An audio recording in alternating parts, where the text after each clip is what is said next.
The Jake Asman Show will begin shortly. Thanks to all these great Patreon members who help support the show. Get your super chats ready. Jake will be here in just a moment. If you love the New York Jets, this is the place to be.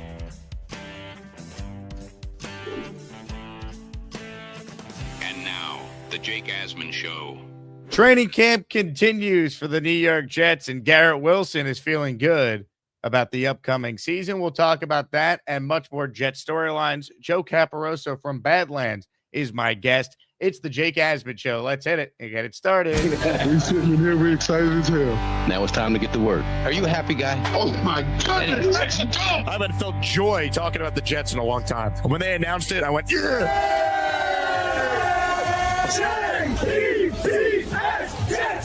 Jets, let's go! A new chapter for the Jets has started. Aaron Glenn and Darren Muji are tasked with shaping the future of this franchise. Will they be the ones to finally get it right?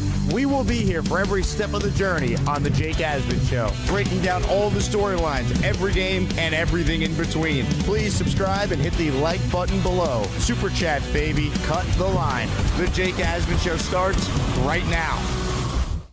Here we go, Jet fans. Welcome in, everybody. It is indeed the Jake Asman Show presented by PrizePicks. If you're watching live, the reason why we're starting in the 9 a.m. hour today is because I have radio from 1 to 3. I'm in for Michael K on ESPN New York, so listen on 8:80 a.m. or watch it on the ESPN New York YouTube channel. Also, reminder to RSVP if you're coming to our free meetup at the Cloverleaf Tavern.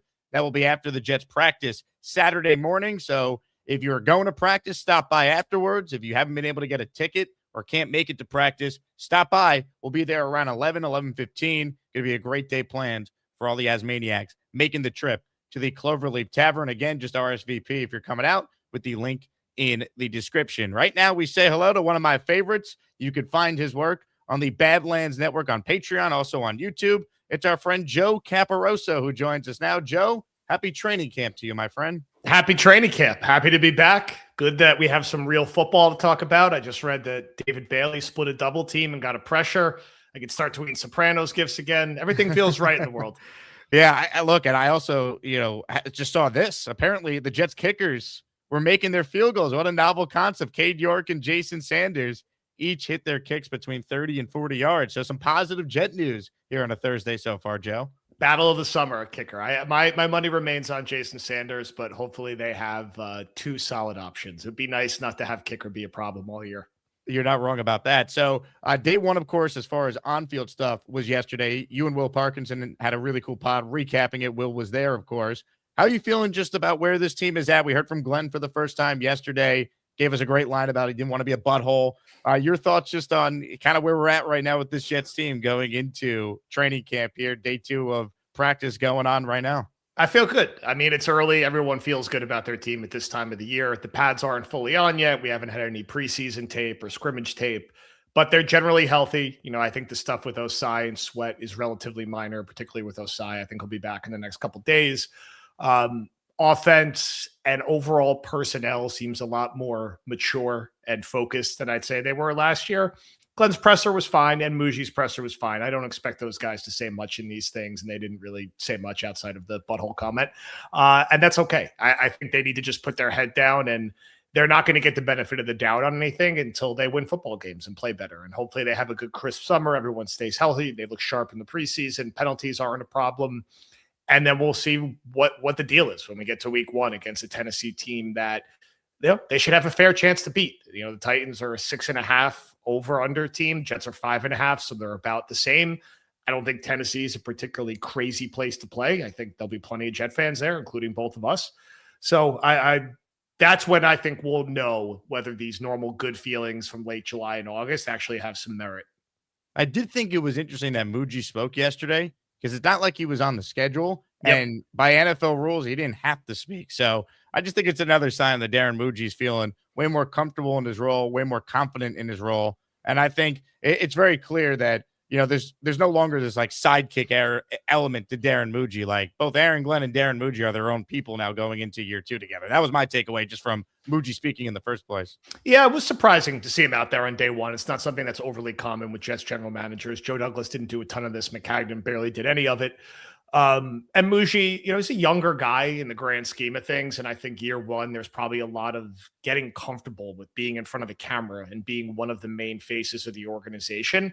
And it's not like he is the most eloquent, charismatic speaker. He doesn't need to be. That's not his job. But I think he's getting more comfortable with that role. And, for better or worse, and I think it's for better, obviously, there's been a little more buzz about who he is over the offseason, because I think the Jets had a good offseason. I think their roster improved, and it will be an interesting thing to watch throughout the season. Muji's not without his connections throughout the league. That's part of being a general manager. And I think he'll be a little bit more of a public face this year. It also helps not have everything always be focused on Glenn 1,000% of the time. That's part of the hard part of being a head coach, especially in this market. The GM doesn't have to get out there that much. The head coach does have to get out there every single day. So Muji picking his spots and not being invisible, I think helps everything and shouldn't be looked at as a negative. If anything, I think it's a positive. Totally agree. Now I'm going to play you something from Garrett Wilson, who's pictured behind you there in one of those photos. Garrett Wilson's feeling good about the Jets. In fact, here's his bold message about what he's expecting this season. I have a feeling it's going to be a special year. It's the 5th year. I'm excited to get another opportunity to do what I've always dreamed of and just play some meaningful football and into the winter. And we got a special opportunity this year, man. I'm excited for my 5th year. It's crazy. What does a special year look like for Garrett Wilson and the Jets, Joe? It's good to hear that. We all love Garrett, my favorite player on and off the field right now on the team. My kid's favorite player on and off the field. One of the few guys who's actually had a couple very nice highlights that you can celebrate and cheer for. For Garrett, I hope it's 17 games. I hope it's breaking his single season yardage total, which, I think that get 1,200 yards for the first time. That'd be nice to see. I think he has a quarterback in place, if Geno's healthy, who can do that for him. Get up around 8, 9, 10 touchdowns. I think he missed a lot of time last year, and I think a lot of people have forgotten how good he can be. When you looked at some of the offseason rankings that came out and where he's thought of league-wide, that unfortunately is just a function of being hurt, playing with Justin Fields, Brady Cook, Zach Wilson, Trevor Siemian, some of the other situations that he's had to deal with. Can he go out, play 17 games, have 1,250 yards, 10 touchdowns, and reestablish himself as one of the best receivers in the NFL? I think that would be a nice step for him. And he is a huge building block and carrot for whoever the first-round quarterback ends up being next year, which is where I think all this ends.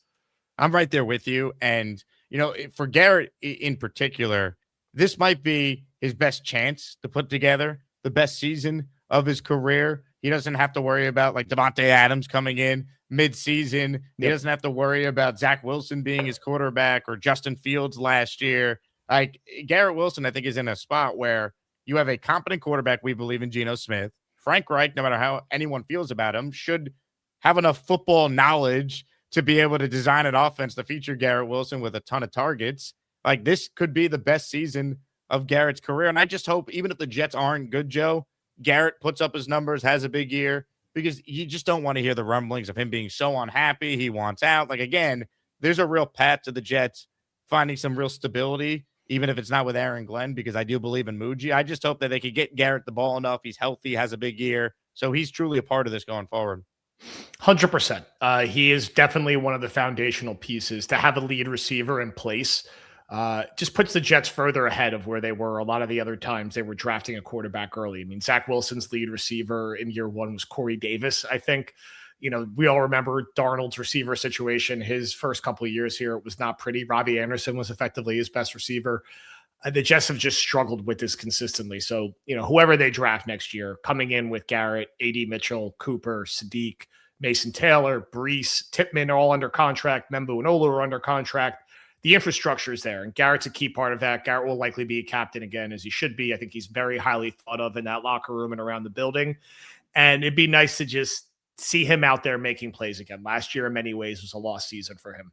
One thing Garrett said yesterday that I certainly thought was a positive was when he was talking about the veteran additions to the team. I'll play the quick soundbite, and then we could talk more on the other side. Yeah, I would say just the communication line and the way AG wanted to build maybe his don't know, his guys on the team that he wants to talk to and get that feedback from, and then bounce his thoughts of, we got a feedback group or a leadership group that's been going on through OTAs, and that is just fluid. It's like we're all aligned, and I kind of said that before, but that's one of the main differences I've noticed. And maybe it was his first year, so he's trying to feel things out, figure out who the guys are that he wants part of a unit like that. But this year we're doing that, and we got some guys in there that just really get this thing, like I've said, and they're gonna help us, get over that hump. I think the Jets' floor has been raised when you add guys like Minka Fitzpatrick and Demario Davis and even Geno Smith. Their ceiling, I still think, comes down to the head coach and the quarterback, of course, actually playing well, because it's still a coach and QB league. But I think stuff like that does matter, because I don't want to do the whole, let's root for 0-17 in July. Like, if this team's going to do anything, like, they're going to need to be able to have some guys who have won before that could help coach up some of these young players. And that's their biggest pathway to surprising, if some of these young players are a lot better than most expect right away. Absolutely, right? You just 3 first-round picks, a high second-round pick. The year before, you draft Membu, Taylor, Azaria Thomas early. You want these guys in an environment where there are veterans who have won in the league and can teach them how to play and work day to day. DeMario will do that. Onyemata will do that. Minka Fitzpatrick will do that. Gino will do that.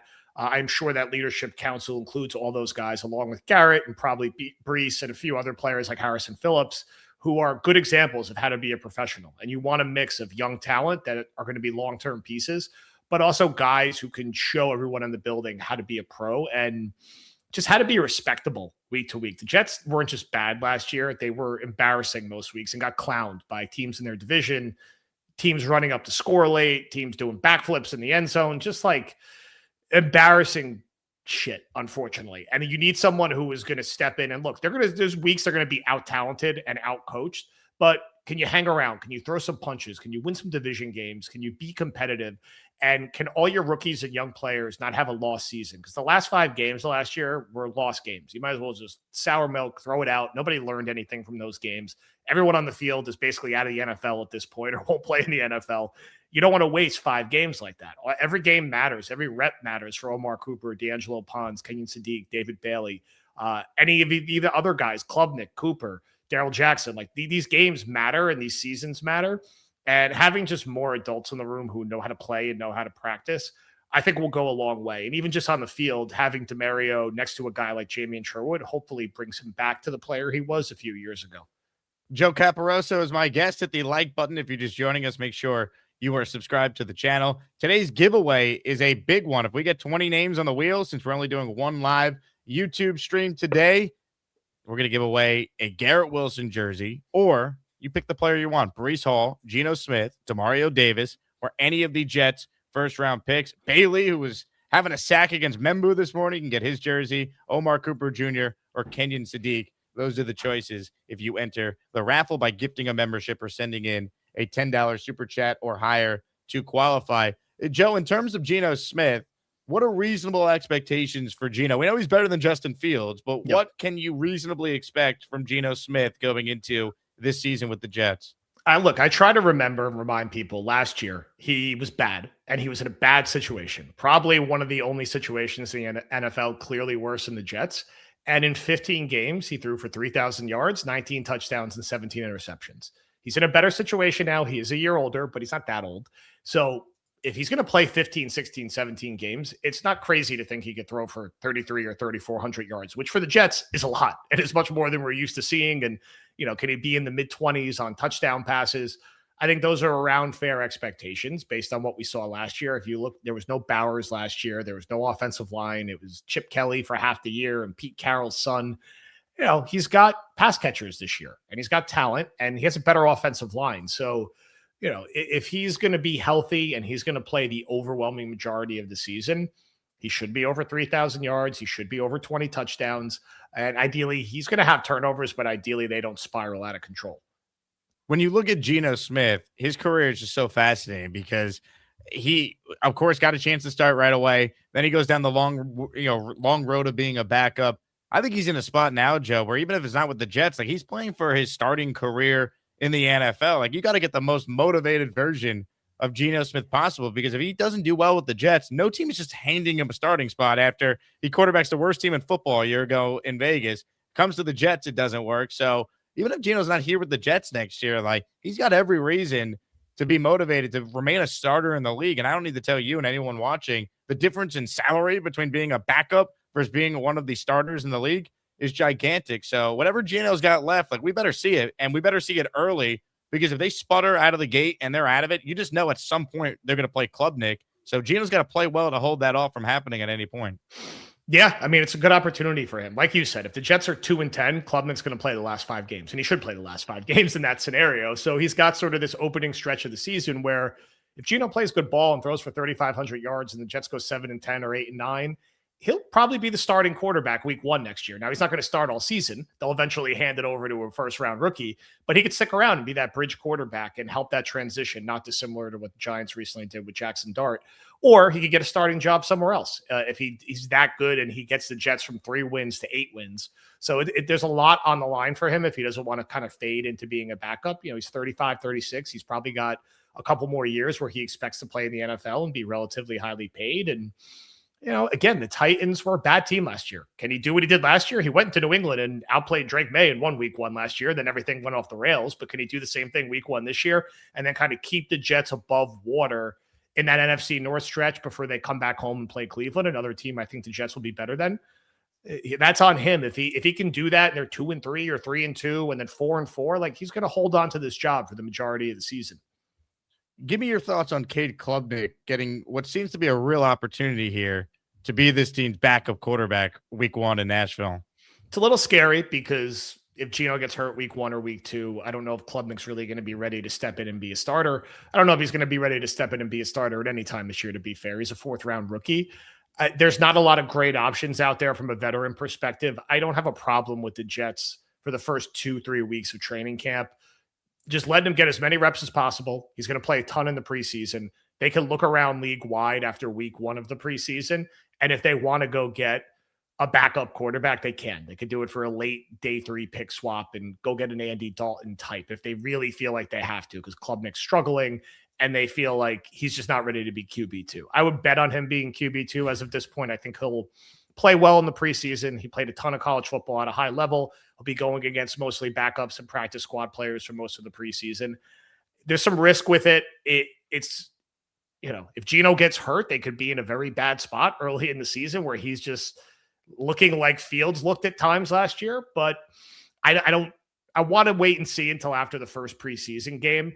That would probably be the flex point where they go make a move. If they're like, he's just not ready, or someone else looks really good league wide and they want to bring in another veteran on a 1-year deal as Gino security.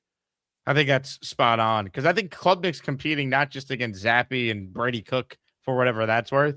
He's also competing against a potential available option on a different team around the league. And there's some names you can connect the dots to with Frank Reich, like an Andy Dalton, for example, of course. So I'm with you. I think they should play Klubnik as much as possible in the preseason. Like, I don't need to see Bailey Zappi. Like, play Klubnik the entire game against Tampa or against the Giants or Pittsburgh, I think is the other team on their schedule. Why not? You got absolutely nothing to lose seeing what you have in them. Yeah, Gino's not going to play a lot in preseason, nor should he. It's going to be a lot of Klubnik, and that makes a ton of sense with how the preseason is structured now. We all know what Bailey Zappi is. We all know what Brady Cook is. You know, maybe they'll play some like late 4th quarters, but that is the time for Klubnik to get a ton of reps, and that's why you traded up and got him in the 4th round. Let's talk about these rookies besides Klubnik. David Bailey having a really good practice today. I just saw he had another sack. So David Bailey Day at camp. I love it. Big Bailey Day, which we like to see. So in terms of him, and then we'll get to the other 1st-round picks in particular, what are reasonable expectations for Bailey? Number 2 pick, and remember, a big part of the conversation was he's the most ready-to-play pass rush guy you could add to the team. So I'm expecting him to have a real impact as the number 2 pick. But what are reasonable expectations for Jet fans from David Bailey? I mean, I want him to play more than 50% of the snaps, 50-60% of the snaps, 7-8 sacks as a rookie. I don't think is crazy to ask as the 2nd overall pick and the highest defensive drafted player in Jets history. So I think it's fair to have some real expectations. He shouldn't be a 2-3 sack guy. Can he get 7 or 8, play 60% of the snaps, and get better as the season progresses? Sadiq and Cooper, you know, get better each week, catch between 40 and 50 passes, get in the end zone a few times. Have a plan for each of those guys, especially Sadiq, who's a unique player. Catch the football, don't have drops, break some tackles, show some of that run after the catch ability. Pons, I think by the end of the year, will pretty clearly be the best player in the secondary right there with Minka. I think he'll end up playing a ton inside and outside, be involved in some turnovers for God's sakes, which is something the Jets badly need. Klubnik, if he can win QB2 and gets a couple starts late in the year, I think most people will be reasonably happy with that. If he leave this season being like he could be our long-term backup, that's a win for a 4th-round rookie.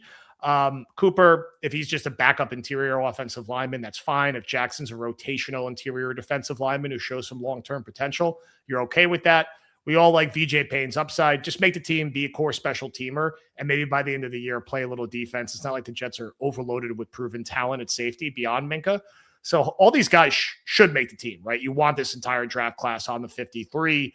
And Cooper and Sadiq, I don't think they're going to be first or second in targets. I think that will be Garrett and Brees again, and they also have AD will be up in the mix, but you want them to stay very involved, right? These were first-round picks. They don't, you don't want Cooper behind like Isaiah Williams on the depth chart, and you want Sadiq involved consistently as a pass catcher, lined up both at tight end and receiver. Do you trust Frank Reich to be able to utilize Kenyon Sadiq's very unique skill set? I need to see it to believe it. He was apparently a very big advocate of drafting him, maybe a couple of years away from the NFL, inspired some creativity for players like him. We haven't seen anything to date that shows that Reich will have an idea of how to maximize a player like him. I'm confident that Reich will maximize Brees Hall. I saw him do that with Jonathan Taylor. I'm confident that he'll be a capable coach for Geno and do some of the basics right. But really using a guy like Sadiq, who is just a unique kind of player. He's kind of a half receiver, half tight end, but he is a pretty good blocker. You can line him up in the backfield. You could use him on jet sweeps. The Jets, they spent the 16th pick on him, right? He can't be a gadget player who plays 12 snaps a game. He needs to be out there a lot. And how do you scheme him up in the screen game, which he was excellent at in college? How do you use him in the red zone? It's one of the fair questions to ask about Frank Reich. And hopefully a guy like Seth Ryan, who spent time with Ben Johnson, could be a positive influence in the room on being creative.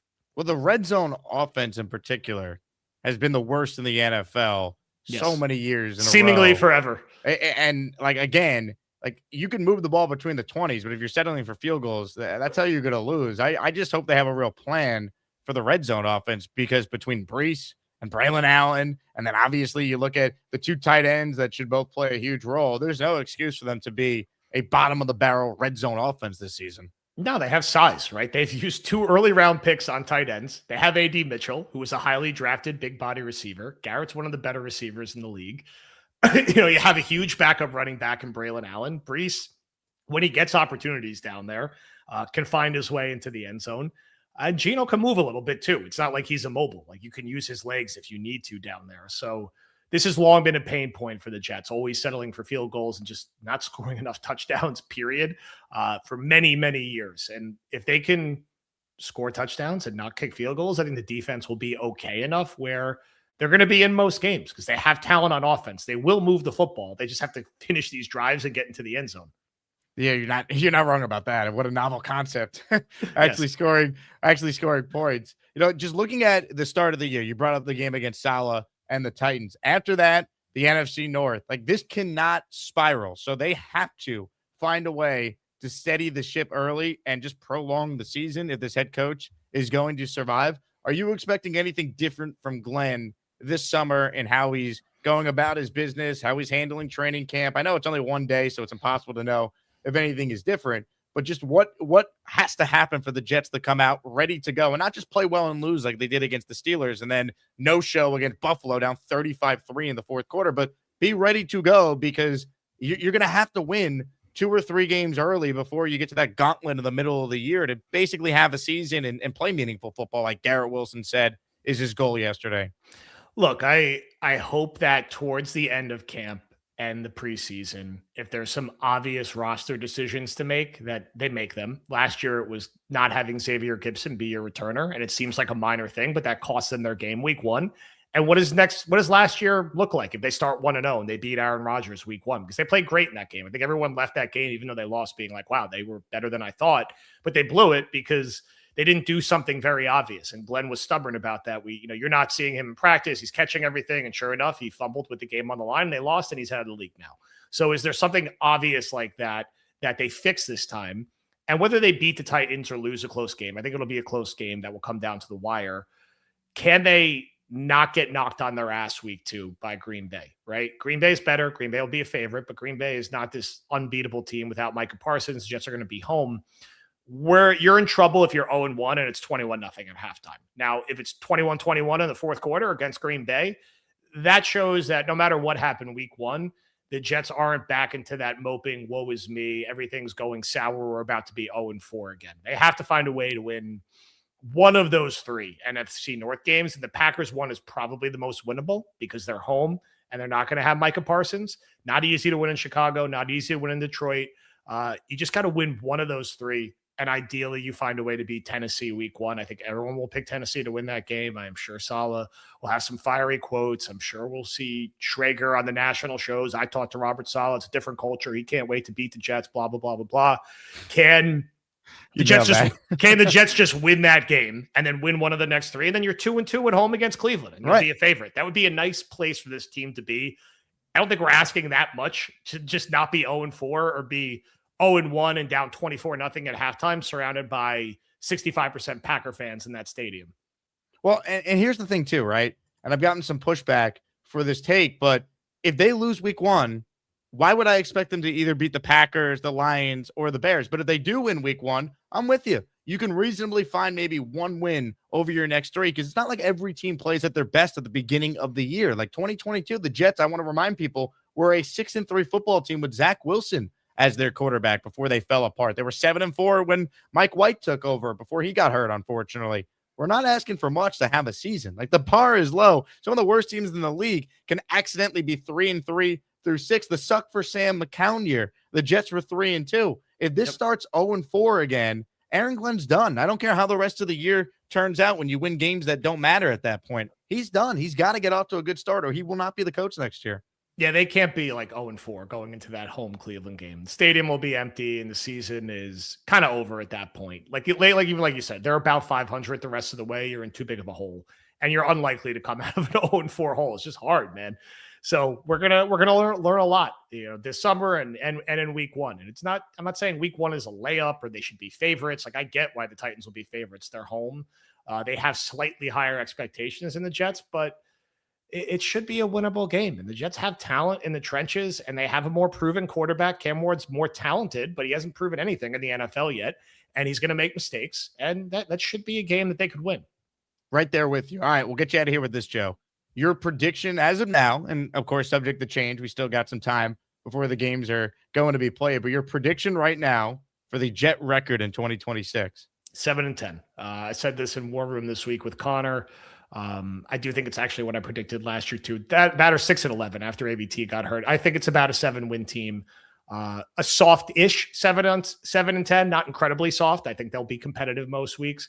I can't get them to 8 or 9 right now. I also think they'll be better than the 5 or 6. So I settle in around 7, and I think they will hang around 500-ish for most of the year. But at the end of the day, it feels like another 7-10 type season. Does that save the head coach? Probably not at 7-10. I don't think he stays at 7-10 unless they're like 7-7 and the last 3 are like close losses. But off the top of my head, if you ask me today, 7-10, and they're probably looking for a new head coach. In that scenario, I think Darren Muji is hiring the next coach if they win 7 games. Probably. It's very hard to say because you don't know how these things are going to play out and how the roster looks and how they come across those 7 wins. But if you had to just stack betting odds on it, that's probably reasonably the most likely scenario. It doesn't mean, and I know this will get clipped, and I got clipped on my own podcast for saying this. That does not mean I'm rooting for that to happen. It does not mean I'm not giving Aaron Glenn a chance. I hope Aaron Glenn goes 11-6 and wins the division, and it'll be awesome. But if I have to put betting odds on it and I have to put my own money on it, I would say, yeah, the Jets will probably go 7-10. And if they go 7-10, it's unlikely they maintain their head coach. And if they're 7-10 and the young players look good, there's probably a better than 50% chance that they would keep the GM. You never know, man. I'm not trying to be a butthole. Watch out. There it is. Oh, man. You already got that clip fast. So this is like 12 hours. It's already out there. We had it before that presser was, even done with yesterday. I was like, thank you, Aaron Glenn, for the quote of summer on day 1. I mean, there's always one every day. We'll see which one we get today on David Bailey Day at camp. It'll be a busy few weeks. It's just like that. Football's here every single day. Love it. Joe, thanks for hopping on. Plug the event you guys are doing in August, by the way. August 22nd, Gotham Comedy Club, our season preview show. Come out, have some drinks, have some food. We're going to give our predictions. We're going to answer questions. I believe Jake shall be there along with a lot of other friends from our local media and content creators. We always like to get everybody together. So come out August 22nd, Gotham Comedy Club, 5 p.m. Joe, enjoy training camp. Appreciate you hopping by. Thank you. On. All right. Bye. Joe Caporoso from the Badlands podcast with us there. Comments, questions, super chats, cut the line. If you're tuned in late, 1 to 3 today, ESPN New York. I am hosting on the radio. So because of that, we started early. And because of that, today's raffle at the end of the show, if we get 20 names, is a Jets first round pick jersey, Sadiq, Cooper, Bailey, or if you want a Jets Legends jersey, Namath, Klecko, Curtis Martin, Crabette, Revis, Mangold, or Keyshawn. That is up for grabs at the end of this stream. Lot to do. Jake Asman with you. We're going to hit a quick break, come back, and I got more to say on Garrett's comments. We'll keep you up to date on practice as well. Aaron Glenn is going to be speaking this morning. Lots happening. Football is back, baby. Smell the glory of it all. We're back right after this. The Jake Asman Show is brought to you by PrizePicks. Check out PrizePicks right now. If you're a sports fan, they have something for everyone, especially if you're one of my listeners and you're gearing up for the upcoming Jets season. For player picks on PrizePicks, you just pick a player you like and you go more or less on a few of their stats. Check out some of the numbers they have for some of your favorite Jet players. Geno Smith, Breece Hall, Garrett Wilson, Omar Cooper Jr., Kenyon Sadiq, and many more. PrizePicks should be your go-to, and check out their new offer right now. Play your first $5 and get $150 in lineups if you win. All you need to do is sign up and use that code HMA. That's PrizePicks code HMA. Download the app now or click the link in the description to download the PrizePicks app today. The biggest contest we've ever seen. Seriously, what's the guarantee? They're still talking about it. I think it's time to put the rumors to rest. Showtime! $30 million. $30 million? $30 million? $30 million? That's $30 million guaranteed. 3 contests, multiple ways to win, no rate. Entry starting at $1,000. Enter in Nevada, play from anywhere. And we are back again. For those curious about the Circa contest, circasports.com. Get all the info you need. Cannot wait to be out there at the end of August for our annual trip. For contest weekend, doing our show from Circa's Media Row for contest weekend. The Asmaniacs, we got to determine which contest we're going to enter. I'm leaning Survivor. But we'll let the chat, the community, truly decide which one we're going to enter. Hit the like button if you're joining us right now. Comments, questions, your super chats will cut the line. Doug writes in, last to first, #believe. Doug down in Australia smoking that good stuff, apparently. Doug also sent in a super chat saying over under 1.5 all pros for the Jets this season. I think if you're setting this number, Doug, you'd set it at 0.5. 1.5 all pros. Think about what would have to happen for the Jets to have multiple all pros. Now, they did have that in what? 2022, right? Quinnen was an all pro. CJ Mosley was second team that year, I believe. Quincy was first team in 2023. I mean, to have more than one would be a major shock. If you're setting it at 0.5, I think Armand Membu could do it, but he's only in his second year, so it's tough to kind of get that type of accolades. So I would probably go under just playing the odds. Because if you don't expect the Jets to win 8 or 9 games, it's probably tough to get enough votes for a player to be an all-pro. Dave Brigga says Doug is delusional in his wild takes. Well, I hope he's right, but I think he might be delusional as well. But we love you, Doug.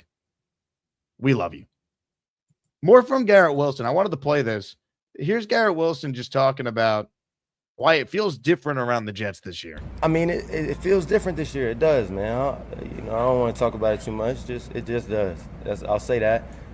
Not that any other year I didn't have the same. No, it's more just this group that we have, man. We spent a lot of time together. We've put in throughout these OTAs, and just knowing what AG, Mood, Coach Reich, all their mindset aligned with ours, and just making just the certain conversations that we've had in the team room, whatever it may be. They've set the table, right? And us as players, it's our job to go out now and get better every day at this point in the season. And then once the real season comes around, let's be ready to play on Sunday. You know. Let's be ready to play on Sunday. We're gonna find out. I also liked Garrett's quote yesterday that AD Mitchell's a ticking time bomb. He does add an element to their offense they haven't had, and he should open things up. As should Sadiq. They have the makings of an offense that should be quite watchable, which is a low bar to clear, but you got to start somewhere. First Day Jet says, I like how our division is on the shirt in case we forget which one we're in. That's a great call out. Yeah, I would say just the communication. Look at that. AFC East in case we forget. Well played, First Day Jets. Hey, shout out to Ozzy Fullers. He's the first to enter the raffle this morning. Also, Omar Ochoa. I skimped him on his 2 memberships at the end of the show yesterday. So, Omar, I got you accounted for in the raffle for 2 for this one. So, you're all set there. Yeah. We also have this from Marcus Clark. He gifted a channel membership. Let's go. I'm not trying to be a butthole. A butthole. Words to live by. Don't try to be a butthole. Well said by AG. Ladies and gentlemen, we have the Azzy Awards this morning. These have been a lot of fun so far. Yesterday, Gary 3D Boxing took home the Best Takes Award. So congrats to him. This morning, the Azzy Award up for grabs is the Power Couple Award. And your nominees are Party with Peg and Artie, Purple Belt Mike and Purple Belt Wife, Robert C. and Tammy C., and Mr. and Mrs. Craig from Australia. Your votes determine who wins the Azzy. Ladies and gentlemen, voting is underway. The Azzy Awards start now. Cast your vote for the best. It's time for the Azzy Awards. It's time for the Azzy Awards. Cast your vote for the best. It's time for the Azzy Awards. Getting back to the All-Pro thing, I missed Sauce Gardner in 22 and 23. So they had Quinnen and Sauce, who were both first-teamers in 22. Quincy and Sauce in 23. So they had 2 each of those years. But think about it. The Jets were competitive those years. Like even in 2023 without Rodgers, they started 4-3. Like we had a season that year. It fell apart with a 5-game losing streak after they beat the Giants to get the 4-3. But we had a season. It's tough to picture 2 All-Pros on this Jets team. Could they get one? Yes, it's possible. I'd bet Membu because I think there's way more competition for a guy like Garrett to do it and Brees. I think Membu could do it at right tackle. Candyman in the raffle for 2 says, I believe in Glenn. Jet up. Don't let go of the rope. Man. They got you, Candyman. They got you. Just don't let go of the rope. I hope you're right. I hope he proves us wrong. We got to see it to believe it, though. I thought Joe had a great line when we just had him on. Like, the Jets aren't going to get the benefit of the doubt. They shouldn't. They haven't earned it. Austrian Jet fan. He's in the raffle for Good 1. job. Thank you to the Austrian Jet fan for his support of the show. His gifted membership went to listener Tom Strokes, Ryder Talons, PA. What a name.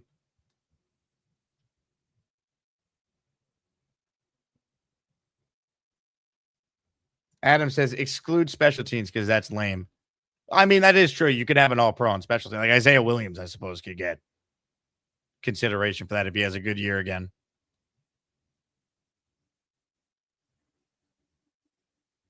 But again, if you're not a winning team, it's hard to have all-pro players.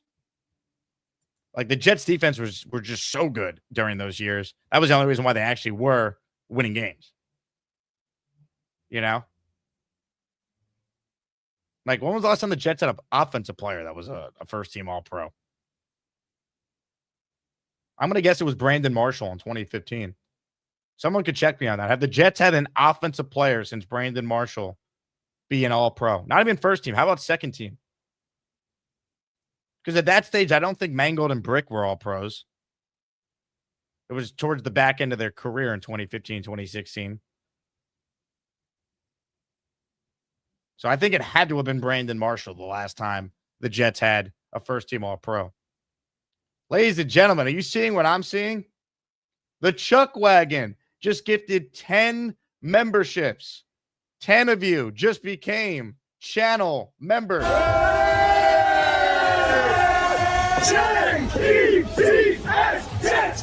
Jets, let's go! Chuck Wagon using some of that Atlantic City money that he won. Hey now. Chuck Wagon in the raffle for 10. He's the leader in the clubhouse for our jersey giveaway at the end here. Matt Montlantain, Ryan Moss, Fonzie A7X, Brian Martinez, or is it Brian Martinez? Brian Martinez 7606, EGOI 808, Paul Rodriguez, Tommy Latz, Eli Betts, and From Rigo, all receiving a channel membership. The last Jet offensive player technically was Braxton Berrios in 2021. But think about it. He was named as a kick returner. So, again, I think I don't think we're going to count that because he wasn't first team as a receiver. It was a kick returner. I think the last time the Jets had a first team All-Pro on offense was Brandon Marshall. Anyway, thank you to the Chuck Wagon. He's in the raffle for 10. I also should have mentioned this, guys. I added another prize for Sunday's raffle. It's very Darrelle Revis themed. Revis signed football. Revis signed helmet. Just purchased this one. Garrett Wilson signed football. And a D'Angelo Pons signed helmet. Hopefully Pons' calf is okay. Open phone lines now. For those of you who want in on the conversation, I'm going live with the Jets Collective tonight at 6 p.m. Eastern. So Samini's at practice right now. We will have a full recap of today's practice on that show. And I'm going to have a show in the morning tomorrow. The Jets are off. They're easing them in. It's a ramp-up week. So there's no practice tomorrow. It's a walkthrough for the Jets, so the media is not there. So we'll do a reset on where things stand tomorrow morning on the program.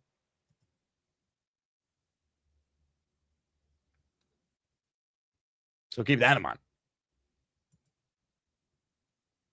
Let's get to some of your calls right now. Gusbuster Umbrella Hotline. We say hello to Doug on the bed. Doug? I keep my line at 1.5. Like, you got to count special teams. They matter. Who says special teams don't matter? We had the best special teams in the NFL last year. That's the only way we scored, so it matters. I would have your over-under, though, set at 0.5. I think 1.5 is asking for a lot. I mean, I agree with you that the favorite to be one, if we're just talking offense and defense, would be Membu. Also, I had the list. Brandon Marshall was a second-team All-Pro in 2015. So the last first-team All-Pro was Mangold in 2010 for offense. Brandon Marshall was second team in 2015? Yeah, Julio Jones and Antonio Brown were the first team. Wow. What a stacked season that was, because Brandon Marshall was incredible. He had 1,600 yards and 15 touchdowns. Yeah, so he was second team. So, but the last first team All-Pro, just pure offense, was Mangold. He did it back-to-back in 09 and 10. Yeah, I mean, that's crazy that Brandon Marshall was the first team that year.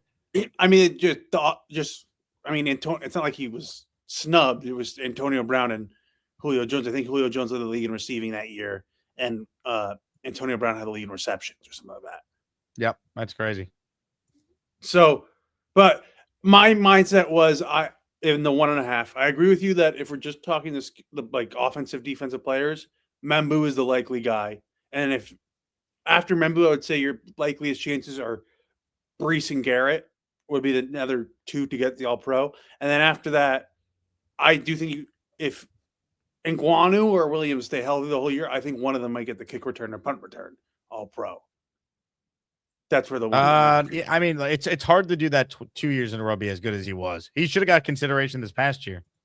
I mean, Austin McNamara should have got considered last year to be the All-Pro punter. That's right. Absolutely.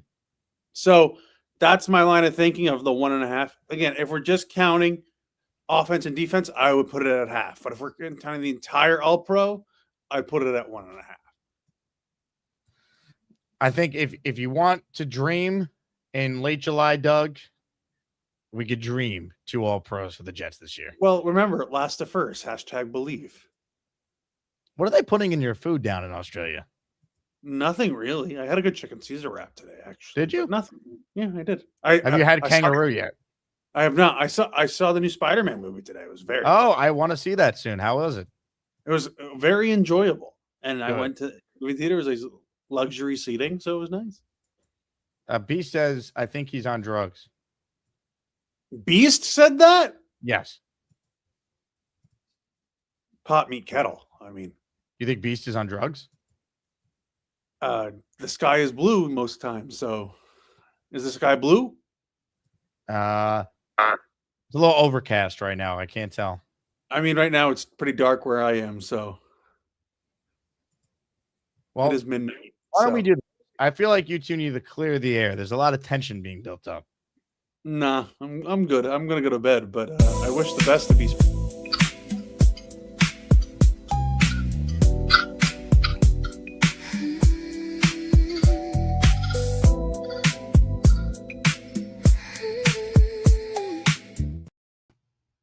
Are you on drugs? Good night, Beast Breaker. Good night. Get some sleep. You're going to need it. Get your 8 hours in, kid. Don't worry about what I do. Worry about what you're going to do. Everybody's got a price for the $1 Million Man. Everybody's got a price for the $1 Million Man. Now, back to your presentation. Now, back to the feature presentation with DJ Asman.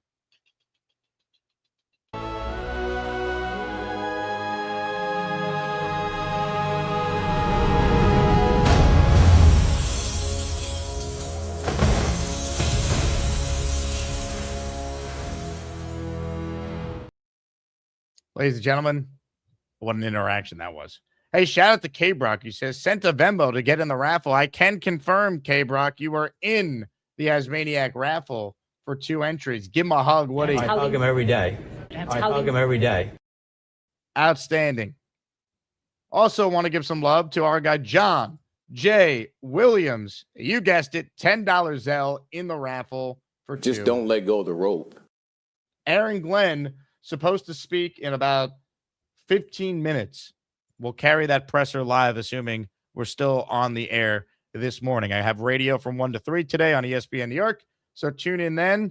Not planning on a second show unless there's notable Jet news, but you're still going to get a second show. The Jets Collective is live on the Jets Collective YouTube channel at 6 p.m., so we will recap practice with Rich Cimini. The big takeaway today is David Bailey is dominating. That's the takeaway. And that's notable because he's doing it against 2 really good tackles. 8 minutes ago, Rich Cimini said another sack for David Bailey. This time he was unblocked and closed quickly on Smith. He's a guy you want to block. Bailey's had 3 sacks in practice today. The first one, in 11-on-11, he split a double team, Membu and Breece Hall to sack Geno. Now, there's no pads on, so the defensive lineman should be better than the O-lineman. And yesterday, the offensive line, Membu and Olu, they had good days against Bailey. So it's nice to see Bailey respond.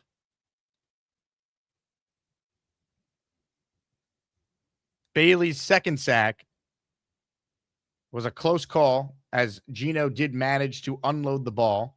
Moments later, Bailey stutter-stepped Fashanu, who fell down. Good practice for the rookie edge rusher. These are from Cimini's tweets. Takeaways from practice. Practice is over. David Bailey was the story today. Kingsley Anabari was also very good. Quarterbacks. Geno Smith, 3 of 4 in 11-on-11 and 3 of 4 in 7-on-7. Cade Klubnik, 6 of 7 in 11-on-11, 3 of 4 in 7-on-7. No one even reports on Zappy. It's almost like the beat has been told Zappy's got no chance of being the backup. and it's set up.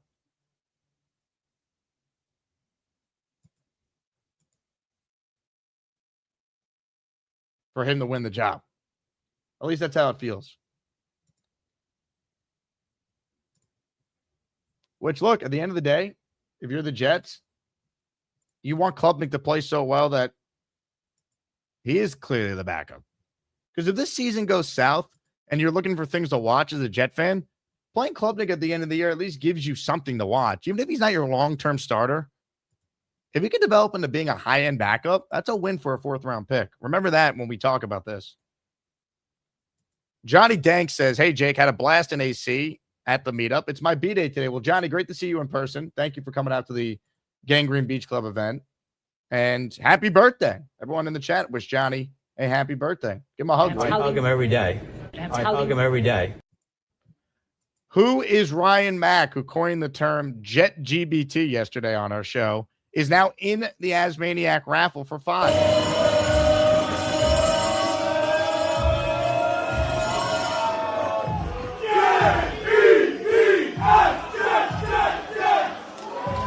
Let's go. Ryan in the raffle for 5. Here are the people who got a membership from him. Johnny Jiang, Ben Chason, Fathead91, JJ25, and Ryan Koza.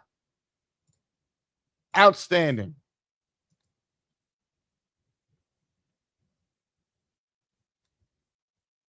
How about that?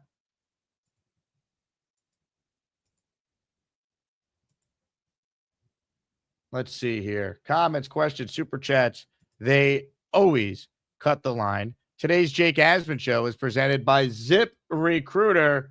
The Asmaniacs always go the extra step. I've had listeners drive hours to come to events. They make people feel welcome in the chat. They share the show with fellow Jet fans. Those things might seem small, but when someone goes the extra step, it always makes a positive impression. And great candidates can do the same on ZipRecruiter by explaining in their own words why they're interested in your job. ZipRecruiter has a new feature that's going to show you the most interested qualified candidates first, so you meet the right people faster. You could try ZipRecruiter and meet great candidates who will go the extra step for your job. 4 out of 5 employers who post on ZipRecruiter get a quality candidate within the first day. Try it for free today at ZipRecruiter.com/audio. That's ZipRecruiter.com/audio. Meet your match on ZipRecruiter. Open phone lines for those of you who want in on the conversation. Right now, there's only one man on hold. So you leave me with no choice. We say hello to the man himself. Oh, what's wrong, Beast? I'm going to be peeing a lot. I got to go introduce Mr. Lizard to the Pizzard. I'm not going to piss all over myself.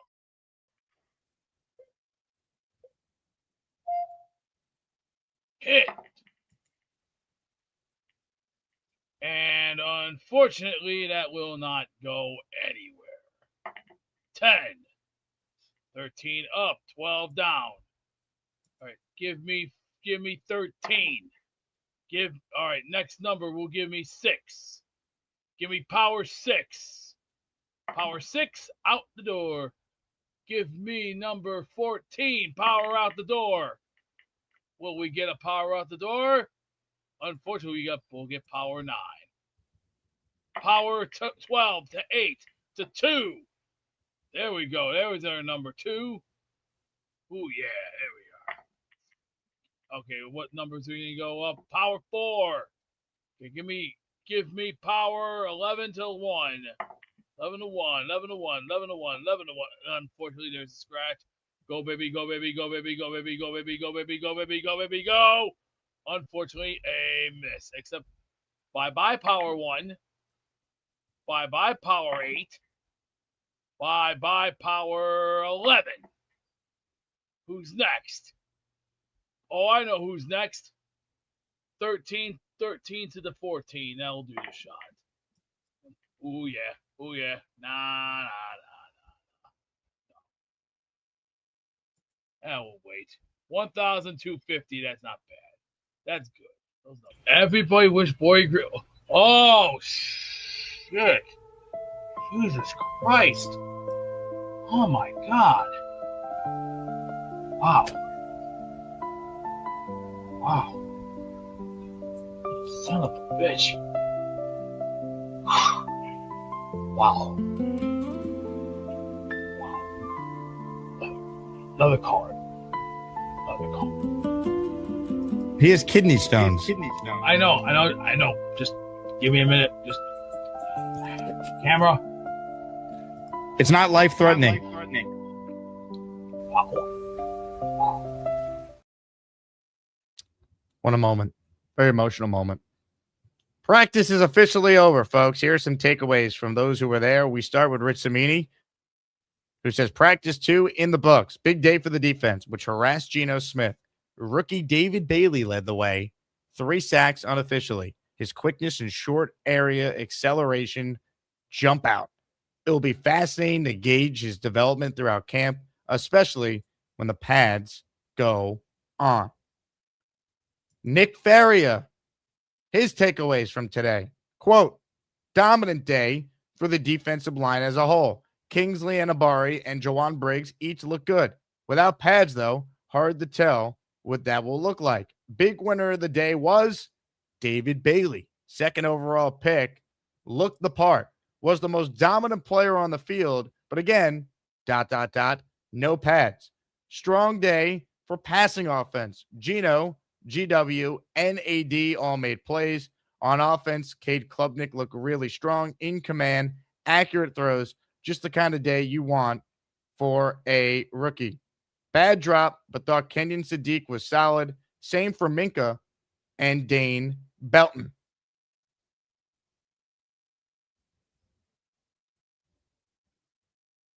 Nick Farias, key takeaways. Again, I don't want to tell people to calm down. Be excited about David Bailey. He's supposed to be really good. He was the 2nd pick in the draft. Think about it. The Jets could have picked any player in the draft besides Mendoza. And they went with Bailey. So he's supposed to be good. That's what we want. That's what we want to hear. All right. I'm not saying react like Frankie V did the night he was drafted, but that's a positive sign that David Bailey had a really good day for the Jets in practice today. That's encouraging. You like to see that. Jets select David. Yeah! Yes! Yes, yes, yes, yes, yes. That's my guy. That's why they pay Muji the big bucks. That's the damn pick. Sorry, I'm going, that's the freaking big baby! Finally, the Jets are back. The Jets are back. Kerry Rose. The Jets are back. The Jets are back. Think about that. Just like that, the New York Jets are back. You know who also is back? The head coach of the NYJ. Here's Aaron Glenn speaking live right now after practice just ended to local reporters at One Jets Drive. Take a listen. 2 injuries that we had today. G. Scott, calf injury. I actually see exactly the severity of that when I get in there. And then Walt Hall, he had a hamstring. So those are 2 guys. Receiver Walt Hall, and I'll see how those injuries are once I get back inside. Today, nothing changed. You know, we're just building up what we did yesterday. So, again, I like where we're at. I want to love where we're at. It's just the 2nd day. But I like the way the guys are working. So any questions? It looked like David Bailey had a pretty active practice today. Can you just give us some thoughts on how he Yeah. He's everything that we expect him to be. And it'll be really exciting once we put the pads on. I think we all understand through these acclimation days, we're still in shorts, but just to be able to see the energy and the speed and the quickness off the edge and the ability to hold a strong edge and the way that he wants to play the run game is everything that I imagined from that player. And it was actually just more than him. I mean, you saw JJ Inkambari, all right? You saw him. He was pretty active today playing on the edge. So I'm happy with all those guys. Will did some good things also today, you know. So when it just comes to that edge group, I thought those guys did a pretty good job today.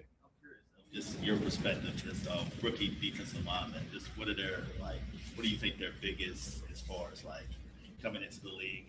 What do they need to work on typically? That's funny you ask that because just from my years of coaching, the one thing that's an adjustment for those guys is really listen to the linebackers when there is movement that happens. So, for example, if the tight end goes across and we want to jump the front, sometimes it takes a while for those guys to get that, because they usually just get off the ball and going, but everybody has to be in sync. So that's the one thing that most of those guys have to work on. And then just the technique that they're learning, but listen, Dundee does a really good job of that. He holds those guys accountable. I think our linebackers do a really good job of communicating and making sure, because if they don't, they'll go up there and tap them on the butt to make sure they do move. So we're all in sync when it comes to that, but that's really the development that they have to have. How big a part of this team that these rookies be this year? You got obviously the 3 first-rounders, Pons in the second round. Yeah. Jackson's out there. Today. How big a role do they have on this team for you? Well, the expectations is for all those guys to have a role, but they have to decide that themselves. And you guys have heard me say this before. I mean, we're out there trying to compete, and no one's giving anything. So they determine that role. And I'm always be honest with those guys in that aspect of, listen, here's what we need you to do. Here's how you can do it. And here's how you got to compete to beat this guy out, because that guy's not going to let you just have it. So, and I want to create that type of environment here, so the expectations, yes, they have a big role, but they have to decide that themselves. How Klubnik has progressed. Man, he made some throws today, didn't he? Listen, we knew exactly what we were getting. We understand his trajectory when he got to Clemson, how when he came to Clemson as I think he was the number 1 recruit when it comes to a quarterback. And then he had some issues, but then he picked himself up. So we know that the hills that he's had in his college career, and that's the thing that we're intrigued by him, because he was able to bounce back and continue to go. And to me, that shows leadership too. When things went down, man, he continued to go. So I thought he made some really good throws today. He's still improving on what we asked him to do. And again, we look forward to see how he progressed during camp. Joe Tippmann is a guy that's been moved around a lot on the offensive line. Just kind of what you've seen from him just during your time here. Yeah, and when you say moved around, I think it's only been from center to guard. So I don't want to say it's a lot of movement. But I would say this, and it's no different from what I said last year. I mean, he was a guy that, Coach, whatever you need me to do, I'll do it. And I think he's really embraced playing the guard position now. Listen, obviously we signed him because we know what type of player he is. We know what type of leader he is and type of man he is. And that's one of the reasons why he's here. And we want to continue to build this team with men like that. So very unselfish, communicates very well, does a good job of getting along with his teammates, and does a really good job in the locker room. So I'm happy to have him exactly where he's at.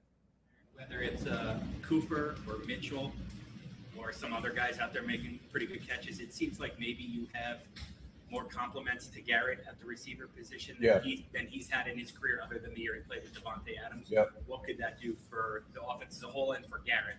Well, it really opens us up to anytime you want to try to double Garrett. I mean, we have other, I would say high-level players that can go out there and make plays.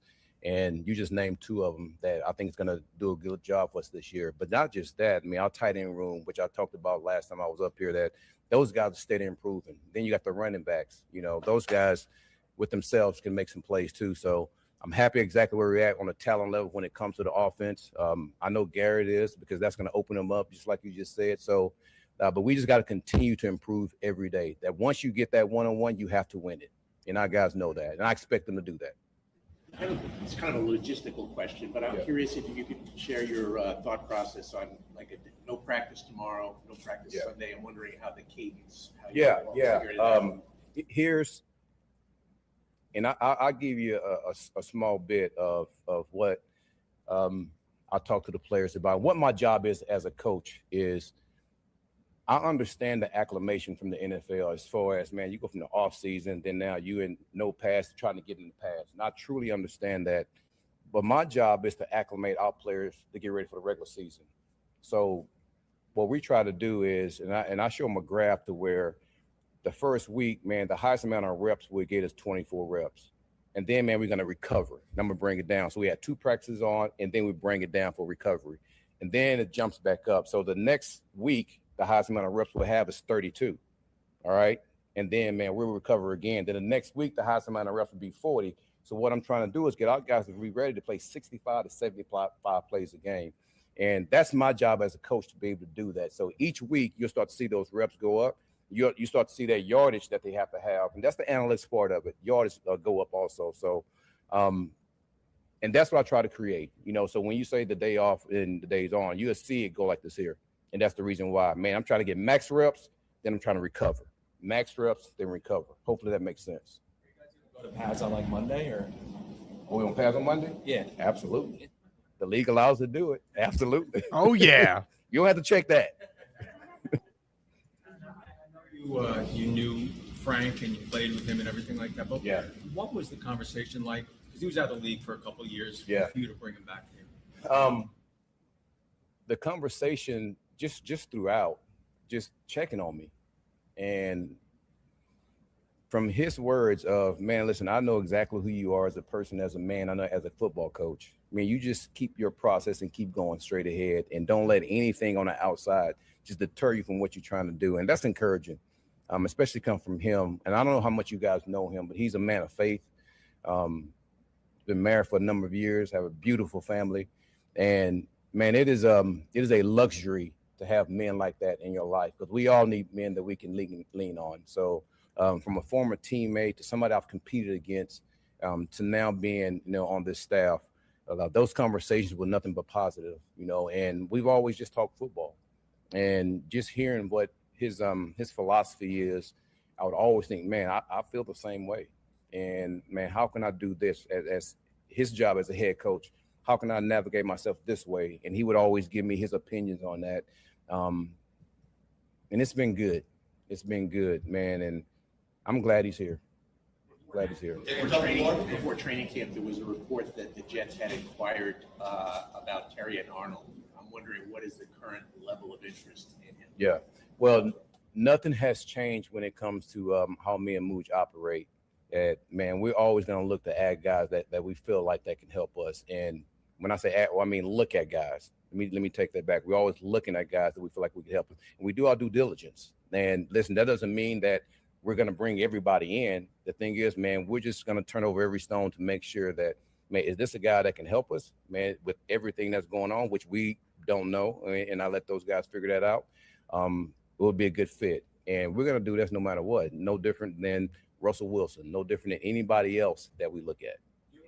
You and DeMario have had a relationship for a long time. Yeah. Now as defensive signal caller, though, how advantageous is that going to be for you to have him relaying your calls out there and then seeing things progress pre-snap? That's huge. It also goes into what I talk about Duke, a guy that knows me, that guy knows how I think. The guy that knows exactly how I sort my play calls to make sure that I put us in the best position. And DeMario knows exactly how I'm going to call a game. And listen, I know we've been away from each other for a while, but he still understands that foundation that I've always talked about when it comes to playing defense. So he can be able to relay that to the players. And again, I'm glad I have him. And he's a guy that, and this just happened yesterday in the meetings, that it doesn't matter who you are, the best player on the team, but a highest paid player on the team or any practice squad guy. Listen, if I see an issue, I'm going to call it out in team meetings, or I'm going to call it in a defensive meeting. And he's a guy that doesn't blink, because he's a guy that I would say something to also in front of everybody else. And I think that's how a coach should operate. And he doesn't take that as, man, I'm the top guy, you shouldn't say anything. No, he just, listen, coach me just like I'm a rookie. And I feel like that with everybody. I'll go and answer your question. I know you've been waiting to ask questions. So who was it over here? No, go ahead, ask me. I was going to ask about Dane Belton, because he's a guy who had a lot of ball production across town, but didn't get the opportunity that it looks like you're going to give him. Well, that's the reason he's here. He's had a lot of ball production. He's a damn good player, and he's a damn good special teamer. So, again, anytime we can find guys that can help us improve, we're going to bring them on this team. All good? All right, fellas. I'll give Aaron Glenn this. He's definitely trying to be better with the media. There's a noticeable shift, really the entire offseason, but in the offseason, it's easy to be laid back. Now that camp is starting, at least through the first two press conferences, clearly Aaron Glenn is trying to be way less combative, more forthright when he can be with the media. The media is not his enemy, right? The media will be critical if he doesn't win games. That's how it works. You don't need to pick a fight with the media when you're not Bill Belichick or Bill Parcells and you're in your first year, and then you start 0-7. So does it really matter in the big picture?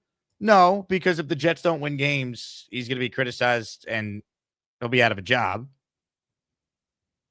And if he won games and was an asshole last year, but they were winning, like, it wouldn't matter. You wouldn't care. We would be like, ha, he put Brian Costello in a locker.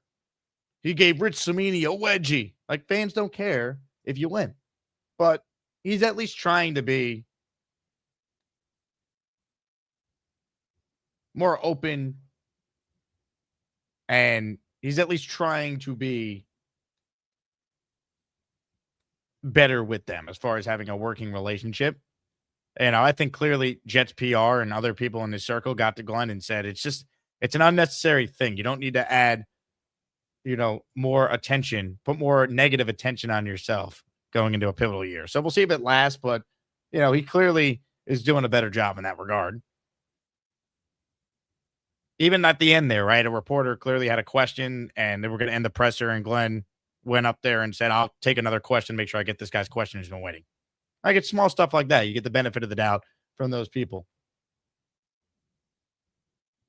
Yesterday, the butthole quote is funny because he didn't want to say the word asshole, but he was basically saying, I'm not trying to be an asshole. I just don't want to reveal, some of the things I realized I needed to improve on. He wanted to keep it to himself, which is fine. Just fix it. We know the biggest thing he needed to improve on was hiring better coaches. How do we know this? He fired 10 of them, including both coordinators. I'm not trying to be a butthole. So he's trying. What does it all mean? It means nothing if they don't win week 1, if they don't get out to a good start. But he's trying. So I can at least respect that. Some other takeaways from Aaron Glenn. David Bailey looked the part of what they thought they were getting. Quote, he's everything we imagined him to be. Excited to see him with pads on. I think so are Jet fans. So are Jet fans. David Bailey was awesome today.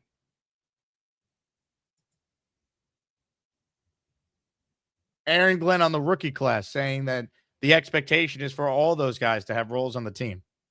He's talking about the first 4 in particular. That has to be the expectation. And those guys should be starting this year from week 1 on. Now, look, if Pons misses a ton of time with this calf issue, then okay, that's a little different. But he's going to play at some point. It doesn't sound like it's that serious, so I expect him to start. We are going to see Bailey start right away, Cooper start right away, and Sadiq start right away. They're first-round picks. Remember Salah messed around and have Garrett Wilson starting week 1 his rookie year? And it took Garrett's first catch to know, holy shit, what are we doing? Get him out there. We had like 8 guys miss and nearly picked up a first down on a 3rd and long against the Ravens. Let's not mess around. Play your young guys. They need to play. I liked Glenn talking about the wide receiver core, how now they have answers to when teams are going to double Garrett. You got other guys that can win one-on-one. A.D. Mitchell can win. Omar Cooper can win. Sadiq and Taylor are going to be involved in the passing attack.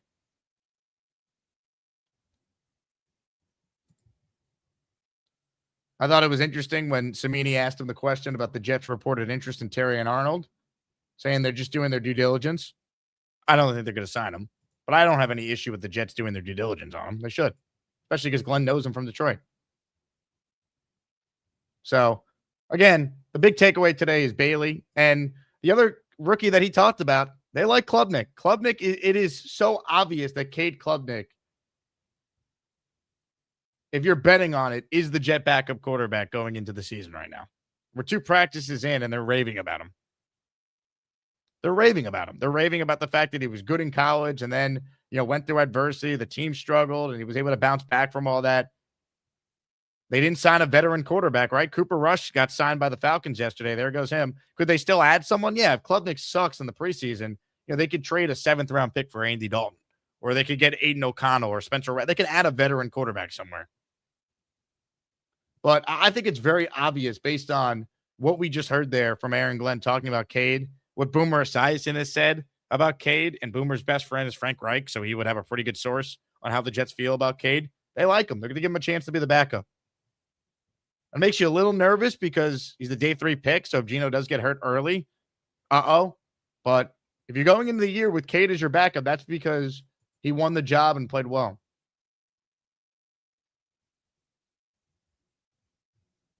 And there's no way Cade could be any worse than what we saw last year. There's just no way. Someone wrote, I'd take a drunk Tony Romo over Fields. Oh, man. That's good stuff right there. All right, last chance to get in on the show. We just heard there from Aaron Glenn. What did you think of his presser? Veteran Jet fan says, Glenn definitely trying. Appreciate the effort. We'll appreciate it more if we actually win games. Amen. I'm not trying to be a butthole. A butthole. Just remember, he's not trying to be a butthole. Monday Man Cave says, I hope this isn't another season of we had a good week of practice. I hope not. A couple of happy poops to shout out. Embolette says happy poop. Rick Kent says happy poop. Aaron says happy poop. Happy poop to all of you. Mad Team writes in, Glenn is being less cocky too. Well, when you go 3-14 and you nearly lose your job, I would think that would humble everyone in that scenario. He's definitely being less combative. That is for certain. Look, I give him credit. What does it all mean? It doesn't mean anything if they don't win, but he's trying. I can respect that. He's trying. We're going to get to your calls and the raffle at the end of the show for a Jets rookie first-round pick jersey. David Bailey, 3 sacks today. You want his jersey, Jet fans? Be one of the first Jet fans to have a David Bailey jersey. Enter the raffle now by gifting a membership, sending me a Zelle or a Venmo that qualifies. Super chats of $10 will get you 2 raffle entries. Bailey jersey, Cooper jersey, Sadiq jersey, or a Jet Legends jersey up for grabs at the end of the show. Let's hit a couple of your calls, and then we'll spin the wheel of champions and declare a winner in the Azzy Awards for Power Couple. Right now, Pagan already running away with it with 60% of the vote. More of your calls right now. Hit it. Get ready for Neil. He will make 13 points about the New York Jets and maybe hump a Patriots jersey. Get ready for Neil. He's probably smoking a big fat cigar and burning his house to the ground. That's Neil. Good morning, Jake. Hello, Neil. About an hour ago, I take my wife over to Uncle Giuseppe's in Bohemia. I had to get my, she goes over there. It's a great store, tons of stuff. So I'm online paying, and I look over and I see like a guy in a Jet pullover, you know. I turn around, I said, holy shit, that's Will Parkinson. So I go up to him, I tap him on the back. He goes, I thought I saw you here in the store. I didn't want to say anything. I go, hey, Will, what's happening? I said, he goes, I was at camp yesterday. I said, really? I said, all right, now you got to give me 5 minutes here and tell me what's happening. So, you know, he gave me the lowdown. He said, look, team looks a lot more professional. You know, no bullshit stuff, no mistakes. Everything looked buttoned up. He said that Bailey got a sack at the end of practice. He said that, you know, he just said in general, he's a lot more optimistic. Boy, he's a big boy, man. Holy shit. He's always optimistic, though. I don't think so, Jake. He's not optimistic. I don't think he's that optimistic. Will is one of the more optimistic people that regularly discusses the team, which I love him for, because we need people like that when you're talking about a team that hasn't made the playoffs in 15 years. But yeah, Will's usually very optimistic. Yeah, he's big. He's a big boy. You know, you know, he's a big, thick guy. You know, and he said he moved out to Long Island. You know, he lives out in, you know, near Bohemia. You know where he lives, right, Jake? Of course. Yeah. So, you know, we chopped it up a little bit. It was just so fun. What a freaking small world, man. You're sitting there and you're like, what the hell? And you end up seeing somebody like that. But, and he was just at the practice, and you were talking with, he was there with your guest this morning. What's his name? Caporoso. So he was at the practice yesterday with him. So you guys, I didn't watch the beginning of the show. So No, Joe wasn't there. Joe did a recap episode with Will describing what he saw. Oh, okay. So, you know, I got it firsthand from the horse's mouth. He's very, you know, he said, look, I mean, we both agreed. He goes, look, I want some meaningful football in November, December. That's all I want. And I said, I agree. Let's get to that 4-4 mark. Let's get some meaningful football. Let's have a good season.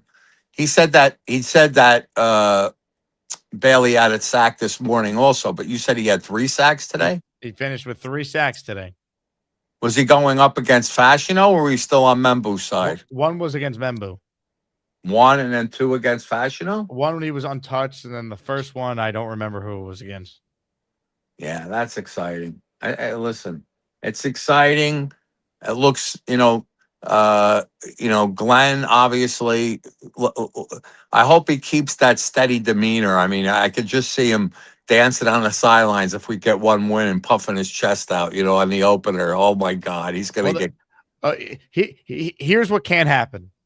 They win week 1, which obviously they need to, but say they do, and then they get too full of themselves off of one win against a Titans team that won 3 games a year ago, like the Jets, and then they no-show the home opener like they did the Bills game last year, or they then lose the next 3, and it's like these were winnable games. So they need to have an even-keeled mentality, but they got to win games early. They cannot start 0-4.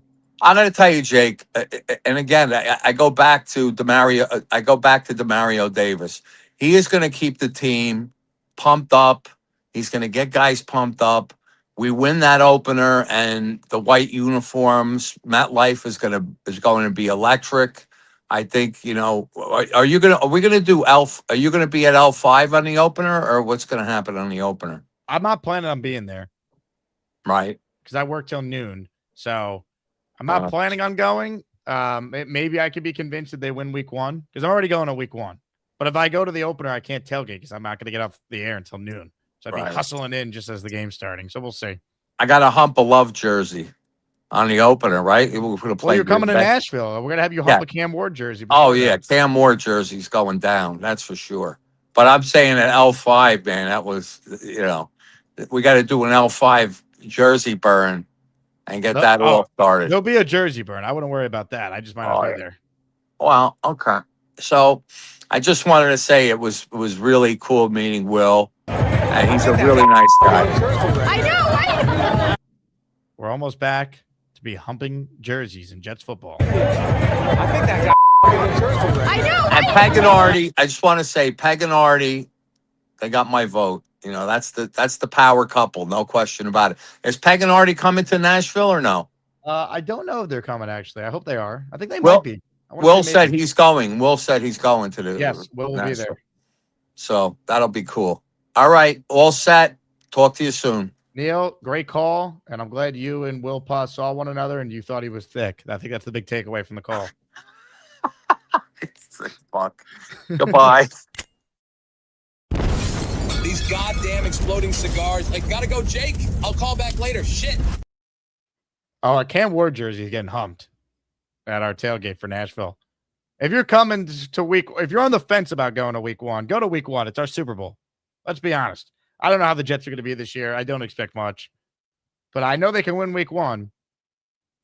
And I know that there's thousands of Jet fans who are going to be in the city of Nashville September 12th through the 13th. That is for sure.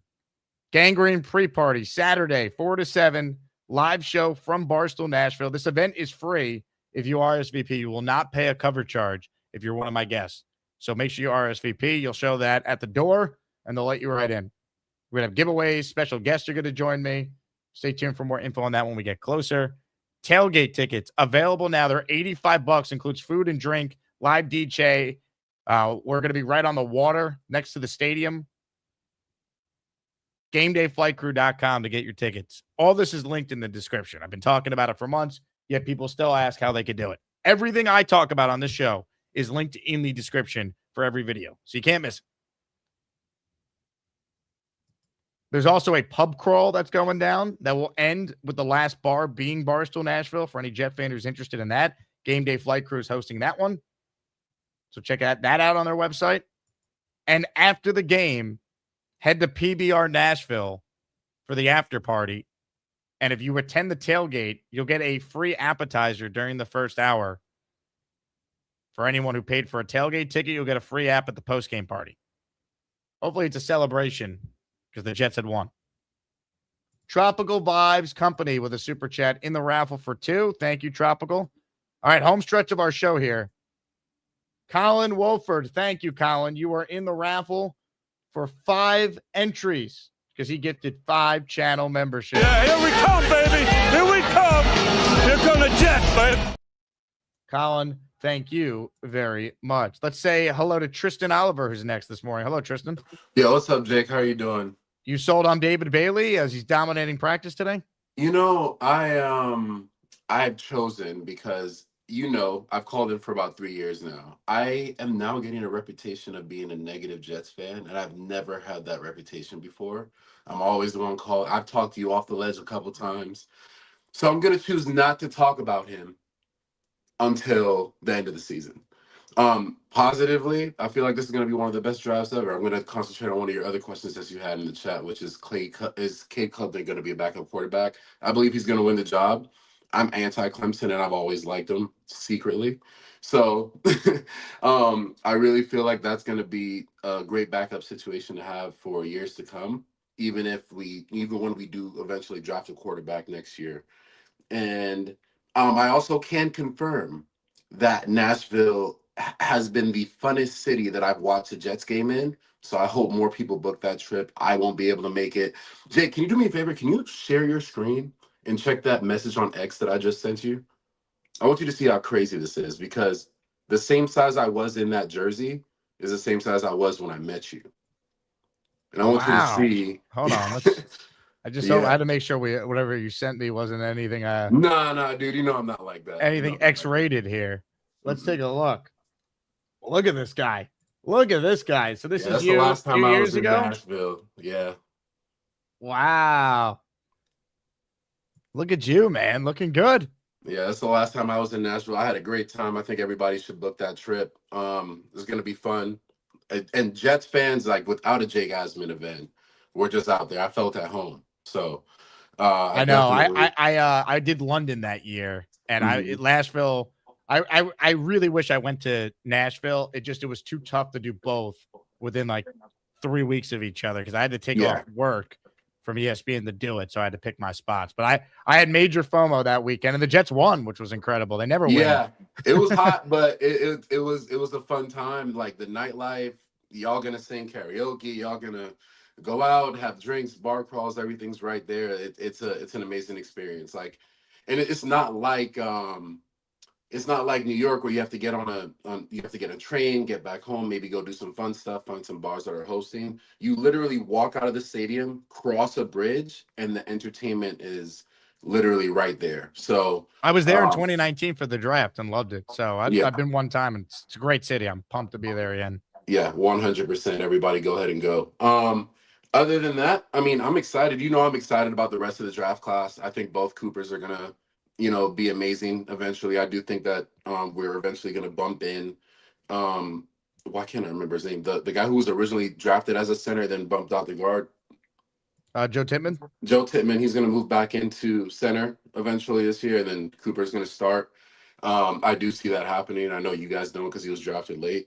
But, the receivers, the tight end, Cooper from Indiana, the corner that we drafted is just going to be an overall good draft class. So I need my positive reputation to come back. I'm not even going to mention the name, but we'll be good. That's all I got to say today, Jake. I just haven't been able to call in a while. I just want to say what's up. I'll tell you what. Excellent call out of you, Tristan. And you look great. Keep killing it. I appreciate that. Talk to you soon. Ladies and gentlemen, our guy Tristan checking in. Let's go.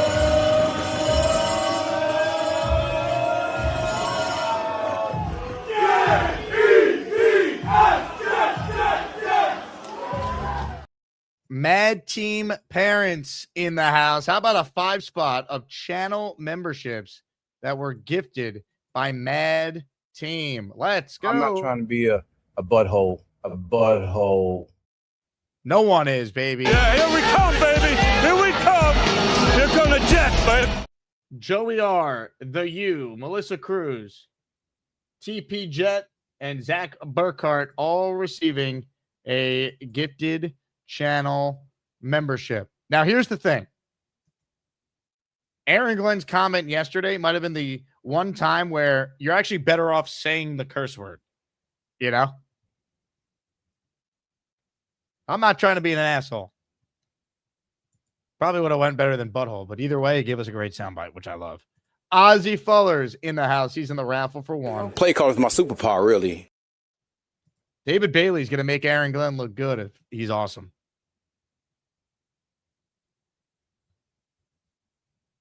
Love it. Love it. Ozzy, you are in for another entry. Oh, wow. Memberships flying off the shelves today. You guys taking advantage of the fact it's our only show. Kenyon Sadiq, Omar Cooper, David Bailey jersey. You pick. I think the winner's going Bailey, but maybe that's just recency bias here. 3-sack day for David Bailey at practice. Green Gang in the house. How about 5 gifted memberships from him? Let's go. Go Jets! Go Jets! Yeah, baby. Green Gang, you are in for 5. I appreciate the memberships. Yankee fans, big guest alert. 1:30 today. My friend Jabba Chamberlain's coming on the show. Talk some Yankees with him at 1:30. Going to do a lot of football in the 2 o'clock hour. Brian Costello from the New York Post is coming on with me at 2:30. Little Kaz training camp discussion at 2:30. Then Samini, BT, and myself hosting the Jets Collective tonight at 6 p.m. So I'm doing not 1, not 2, but 3 shows today. But this is the only Jake Asman show that we have scheduled. Unless there's breaking Jet news, which you can't rule out. Shout out to Thomas Teeterman. He's the latest Asmaniac to lock in their spot for the Jets-Dolphins meetup.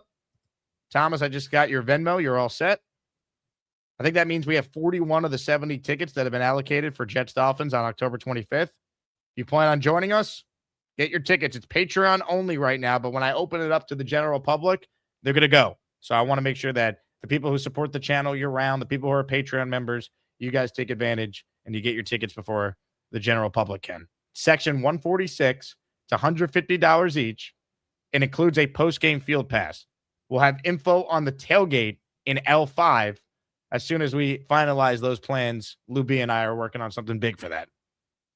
And if you know if Lou B's involved, it's big. All right? It's bigger than Beast kind of big. It's going to be incredible. And Beast will be at our tailgate for that one.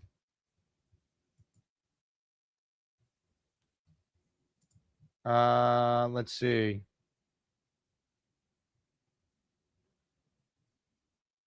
Mad Team, your gifted memberships went to. Yeah, I read that right. Actually, Green Gang, your gifted memberships went to Thuggin Banana Head, TG Jets, Friggle D, Z Nelly, and Mr. Big Skins 420.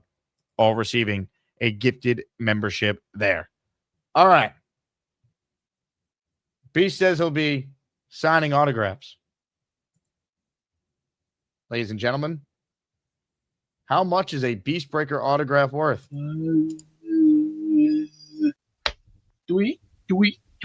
String in the cheese. $5 or $10 a piece. You're charging people? You're charging people? Hey, 5 or 10 is enough. Guys, come on. Kevin Sorbo, Lucy Lars, Kevin James, Leah Rema. You know how much they want? 40 or 50. Just remember that. Remember, small starts at the bottom. That's called the ladder of success. Put headphones on. Yeah. Echo.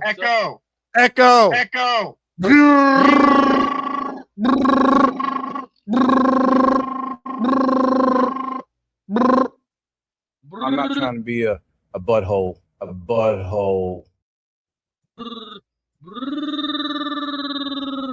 Meet George Jetson. His wife Jane. Yeah, B, sometimes I don't know what the hell you're talking about. All right, last call before we spin the Wheel of Champions. Ladies and gentlemen, today's closer is on the line. Adam is cool, although kind of basic. He claims he's too cool, though often quite basic. He makes great jet points, looks a little basic. Adam is cool, too cool, but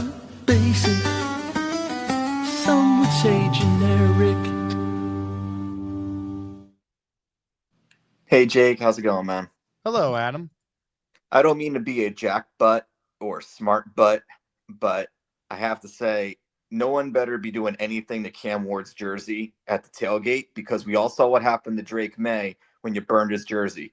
I think that was a curse, and I hate to break it to you and blame y'all for it, but Drake May might be what he is because of L5. You know what's funny? He didn't even start that night. Brissett Correct. started He willed the him game into existence. Yeah, and We May did. made his debut that night in garbage time because the Jets were kicking their ass. So, but if Cam Ward's awesome, I don't care. I just don't need him to be awesome that day. So if Neil humps the Cam Ward jersey, who's the Titans' backup? That player might get into the game if history repeats itself. Wouldn't it be better if Jacoby Brissett was still the quarterback for the Patriots, though? Wouldn't it be slightly better? It would, but the second they drafted Drake May third overall, he was going to play. You know, like there was no way to prevent Maybe he'd that. be starting this year. Maybe. Yeah, okay. Anyway, I think it was great to see Bailey showing up today in practice, but we got to remember it's like no pads, right? No pads, and he's a speed freak, so he better be producing with those conditions. And I think the defense is going to have the advantage without pads, but then with the pads are on, the O-line better be able to contain. Otherwise, it's going to be a long season because Geno can't handle the pressure, Yes, the offensive line is gigantically important, but that's for every quarterback, especially Geno, if you look at his numbers.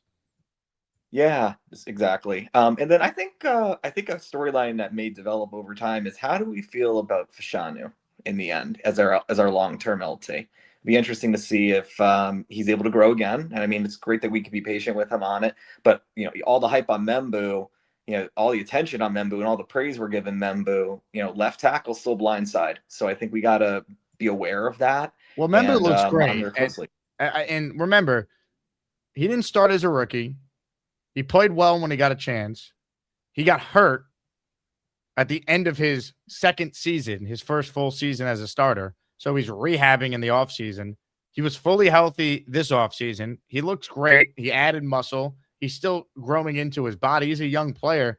This is the year we see the best of Olu Fashanu. I think he's going to be a 10 years. He's hit his athletic prime yet. From your words to God's ears, I hope so. Because it'd be great to have that solved for the first time since D-Brick. That would be so good. So anyway, I think that's really cool. Rough to hear about Pons missing time. He needs every hour of training camp as a rookie corner in this league, and maybe this means he's going to start the slot. I think everyone was kind of thinking that anyway, but I do wonder though that is there a chance that he overperforms in training camp and he might actually sneak into CB2 if he really is like showing out and is immediately adapting. I think he starts week 1. I think he's their starting nickel. That'd be amazing if he did. That'd be huge. Yeah, starting nickel. Yeah, for sure. Like he better. That's a reasonable expectation for a second round pick with his caliber. So. Anyway, those are my thoughts. I just do not want to repeat what we did with Drake May. I'd rather Drake May be a mid quarterback than what he showed last year and what the future looks like over there. It'll be our turn to have a quarterback we can gush over, and I hope that Geno can be that bridge for the next season or two. That'd be pretty great. So thanks, good stuff, ladies and gentlemen. The closer, Adam. I'm not trying to be a butthole. I'm not trying to be a butthole either, Aaron Glenn. Even though my last name is Asman. Julian says, let's go Jets, 9 wins. I don't see 9, but if they win 9 games, Aaron Glenn's the coach of the year. Say that much. Jet up. Let's go. 9 wins. They won more than 7 in a decade. It's tough to get to 9. 9 would be best case scenario for everything we've talked through this offseason. Geno's great. All these young players hit right away. They get out of the gate and get off to a decent start. They win some division games for the first time. 9 feels too lofty, but hey, I hope it is 9.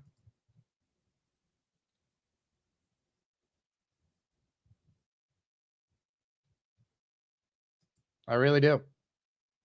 Ladies and gentlemen, the Wheel of Champions needs to be spun because today we have a prize that features a David Bailey signed jersey. Or excuse me, a David Bailey rookie jersey. Or maybe you want Omar Cooper. Or maybe you want Kenyon Sadiq. I hear he's a freak 7 days a week. Ladies and gentlemen, what we need to do right now is bring on the master of raffle ceremony. And the guy we're bringing on is not just any man. He is a multi-time, 35-time, 36-time, 37-time, 38-time world champion. Ladies and gentlemen, this 256-pound man, the 8-time superstar of the year with 2 Grand Slams, 3-time dancing champion of the year, 3-time announcer of the year, 3-time man of the year, 2-time Asmaniac of the month, 2-time manager of the year, 2-time comeback player of the year, 2-time home run hitting champion, 2-time FTW champion, 2-time superstar of the decade, 2-time rookie of the year, 1-time party of the year, 1-time football coach of the year, 1-time wildest hair of the year, and 1-time bake-off champion 1996. And I'm just getting started. It's the Great Beast Breaker. Good morning, everybody. Gorilla Monsoon here in the control center. Are we ready to go with it? Because we're going to get one winner today because that Davey Bailey is up for grabs. Ladies, bring me that wheel. We got a surprise. We're going to count it down. Count it down with me, folks, at 5, 4, 3, 2, 1, go! Thanks, Lord Ass. It's time for that daily Asmaniac raffle. Let's spin the Jake Asman Show Wheel of Champions and find out which Asmaniac is winning an epic prize. Bravo, Beast. Bravo. Ladies and gentlemen, a Jets jersey is up for grabs. If you win, you claim your prize by emailing me, asmanjake@gmail.com. Everyone who entered during the show is in the weekly Asmaniac raffle, which will be on Sunday this week. All right, folks. Good luck to all. The winner of a Jets first-round pick jersey is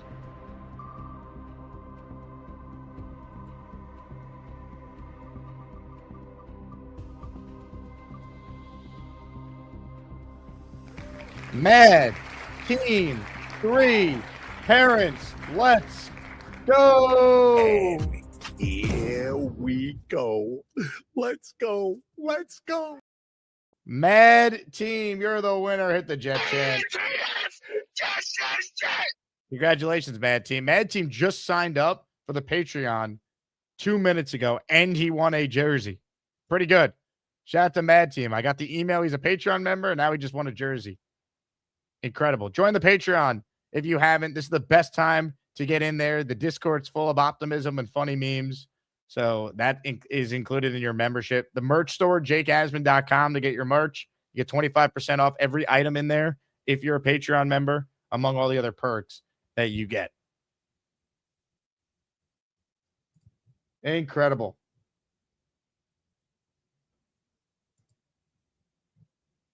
Incredible.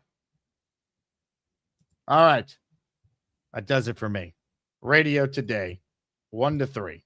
Jabba Chamberlain, 1:30. Brian Costello, 2:30. Jets Collective tonight, 6 p.m. It's going down. The content never stops. I like to say the work never stops. The climate just changes. You guys are the best. Thank you all who watched the show. Before we get out of here, though, we have one last thing we need to do. We need to declare a winner in the ASSI Awards, and this one is a runaway. Congratulations to our dear friends, Party with Peg and Artie.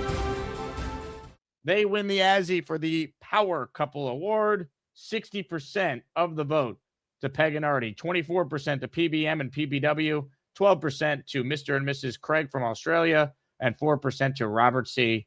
and Tammy C. Congrats to Peg and Artie on the honor.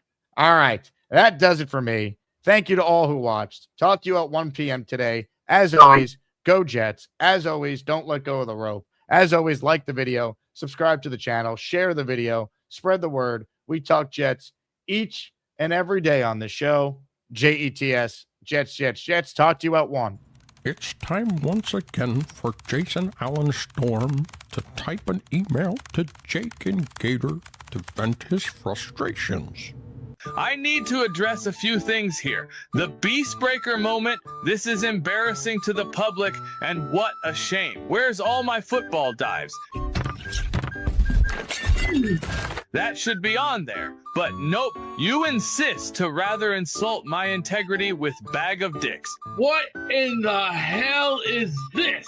Is that the first time your hand was on a bunch of dicks? Oh, no. USPS war. Lazy, lackative. I want to speak to an agent now. Not watching a Jets game. And bathtub trouble.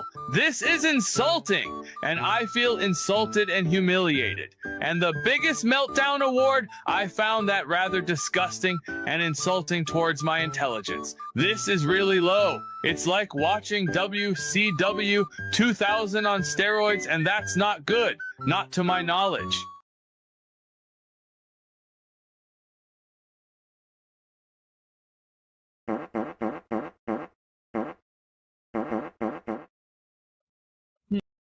What are you eating for breakfast? Oreo cereal. That's not healthy, Beast. You're going to die of heart failure. Oh, shit. Oh, my God. Squat. Beast? Konnichiwa. What are you doing? It looks like you're peeing over there. Just changing my shirt, and you jerk-offs better stop saying that I'm peeing in the chat, or I'm out of here. Who do you think you are? I am. I'm eating Oreos brought to you by the good people at Nabrisket. And if you don't like it, you get your meal ticket and go to the back of the line. Well, is this extraordinary? Eating Oreos, they're gonna kill you. You're about as useful as a screen door on a Volkswagen.